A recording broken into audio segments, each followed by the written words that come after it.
Salve, salve galera amada, bem-vindos a mais uma aula de História. Eu sou o professor João, paz e bem para todo mundo. Hoje nós vamos falar sobre a pré-história do Brasil e também do estado do Espírito Santo. Como todos nós já conhecemos a nossa história, pelo menos um pouco dela, quando Pedro Álvares Cabral chegou ao Brasil em 1500, o Brasil já era habitado por inúmeros povos de norte ao sul do nosso país, ou seja, todo o território nacional estava aí ocupado por esses povos, que chegavam a um número considerável, que foi reduzido com a presença dos europeus por aqui. Mas quando é que esse povo chegou aqui? De onde eles vieram? Essas são perguntas que a gente vai tentar responder na nossa aula de hoje. Então, para começar, a gente lembra que para o historiador, para recontar a história, para refazer esses caminhos da história do nosso povo, ele recorre a outras ciências. E uma das ciências que mais auxilia o historiador, digamos assim, é a arqueologia. Por isso eu estou assim meio fantasiado de Indiana Jones, porque para dar um clima para a nossa aula de hoje. Então espero que vocês gostem e nós vamos falar um pouquinho disso então, ok? Vamos conhecer um pouco dos nossos ancestrais. Bom, primeiro nós sabemos que todo ser humano surgiu na África e de lá ele espalhou para o mundo em determinado momento da história, então ele se espalhou pelo mundo. O fóssil humano mais antigo do mundo foi encontrado na África, né, que é de uma mulher a qual deram o nome de Lucy, uma homenagem à música Lucy in the Sky with Diamond dos Beatles, que estava tocando no momento em que esse fóssil foi encontrado. No Brasil, o fóssil humano mais antigo encontrado, e ele é o fóssil humano mais antigo da América do Sul, é Luzia, que é uma homenagem à Lucy, que foi encontrado em Lagoa Santa, no estado vizinho aqui em Minas Gerais.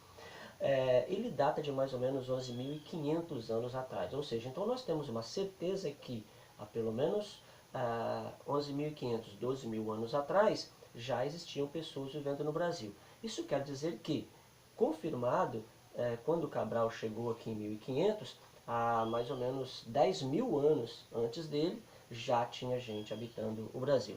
Porém, a arqueóloga Niede Guidon, nas suas pesquisas, nas suas procuras pelo Nordeste, ela encontrou um sítio arqueológico em que ela conseguiu datar alguns objetos encontrados ali, como alguns objetos de pedra, fósseis de carvão, carvão fossilizados, que ela acredita ter sido produzido por seres humanos, certo? E ela conseguiu datar esses objetos de 48.000 anos atrás, ou seja, muito antes do homem de Lagoa Santa, né, já existiam gente vivendo aqui no Brasil. Porém, como esses objetos eles não são fósseis humanos, né, são fósseis que teoricamente teriam sido produzidos por humanos, não há uma confirmação, não há 100% de certeza.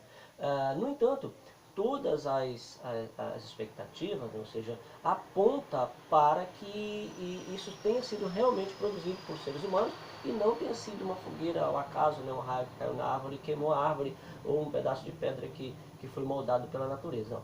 Se acredita, tudo indica, que tenha sido produzido por seres humanos. E isso, então, joga a datação de 11.500, 12.000 anos atrás para 48.000 anos, ou seja, muito mais antiga presença humana aqui no nosso território.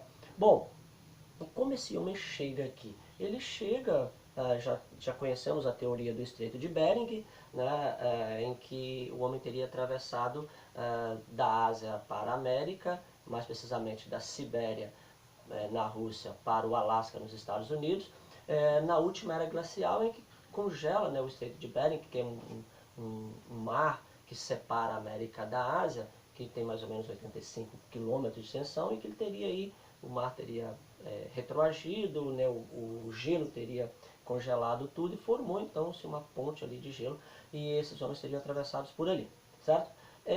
Então entraram pela América do Norte, vieram à América Central até chegar à América do Sul. Há uma outra teoria, que é a chamada teoria do Pacífico, em que esses humanos teriam atravessado então, navegando de ilha em ilha, né, pela Polinésia. Até um desenho bacana, Moana, que retrata um pouco isso, um povo navegador, que eles perdem essa característica de navegação, depois ela retoma de novo isso e tal. Então não teria sido né, uma alusão a esses povos navegadores da Polinésia, que teriam então chegado na costa do Pacífico, Chile, Peru, por ali, e teria então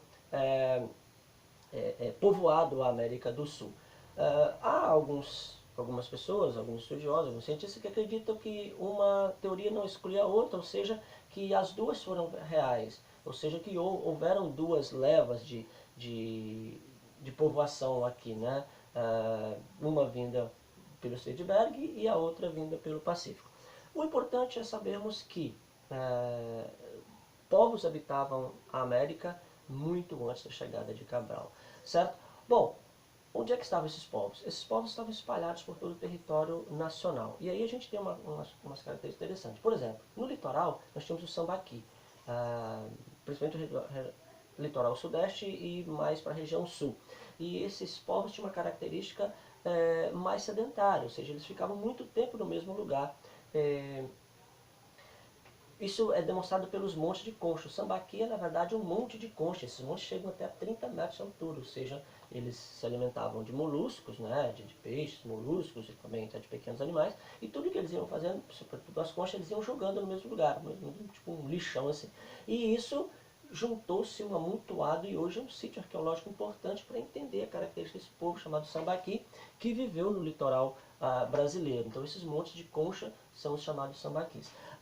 Outro povo interessante é a tradição umbu, que também habitou o Brasil com suas características.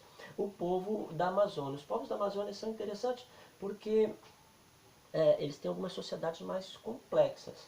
Por exemplo, a sociedade marajoara, sabe-se que, através de estudos, que eles eram agricultores, tá? E também tinham um avançado sistema chamado de tesos, né? Que eles faziam um monte de terra para poder botar, construir as suas moradas e tal.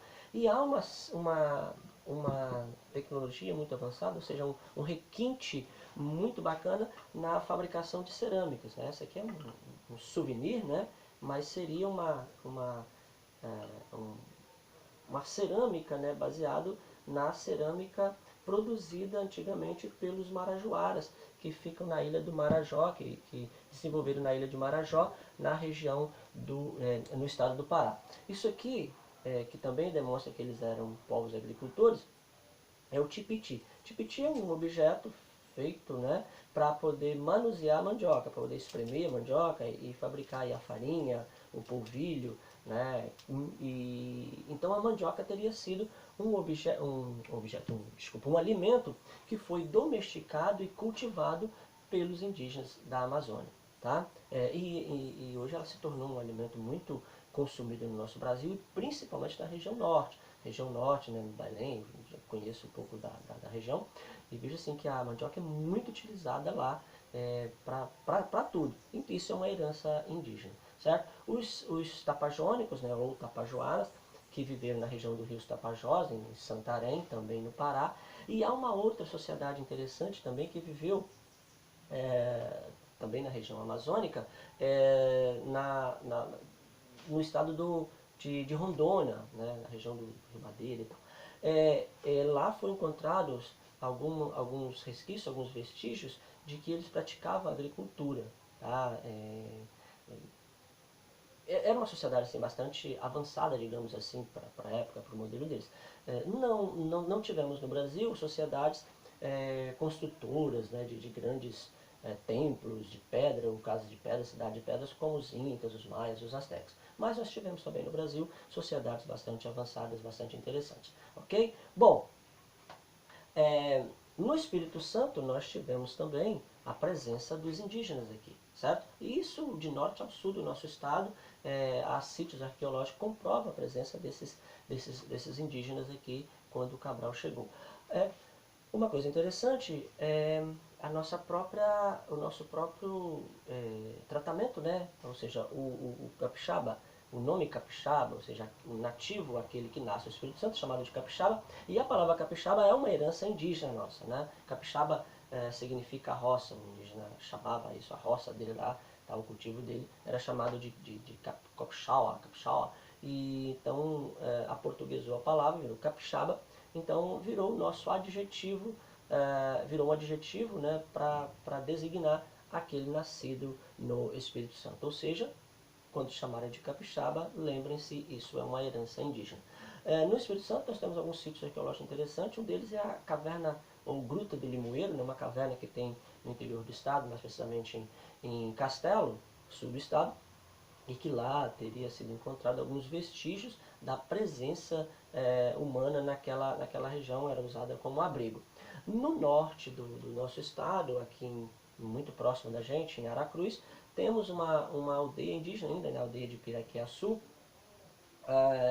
com alguns, né, não muitos, porque a população indígena foi muito reduzida no nosso país, isso inclui o nosso estado, obviamente, mas temos ainda uma aldeia indígena ali. Claro que eles vivem numa vibe diferente do que eles viviam 1500 anos atrás, tá certo? Mas ainda conserva aquela noção, aquela característica de comunidade, tá? Então eles têm uma aldeia para visitação, que é uma aldeia temática. Eles não moram ali, mas eles moram em casas espalhadas pela reserva, né, pelas terras que eles foram reservadas, que eles foram confiadas, mas eles se reúnem ali de vez em quando para fazer as suas confraternizações, né, numa característica muito comum aos indígenas, que é a comunidade, que é a vivência social comunitária, ok? Então, nós brancos vivemos num mundo muito individualista, né? Então nós somos um pouco bem diferente dos nativos, dos indígenas, que tem mais essa característica de vivência em comunhão, de vivência em comunidade, de vivência numa sociedade mais igualitária, ok? Bom, galera, espero que vocês tenham gostado. Isso é um pouco da história dos nossos ancestrais, da história do povo que viveu aqui antes da chegada dos europeus, ok? Abraço a todos, boa semana e até a próxima aula.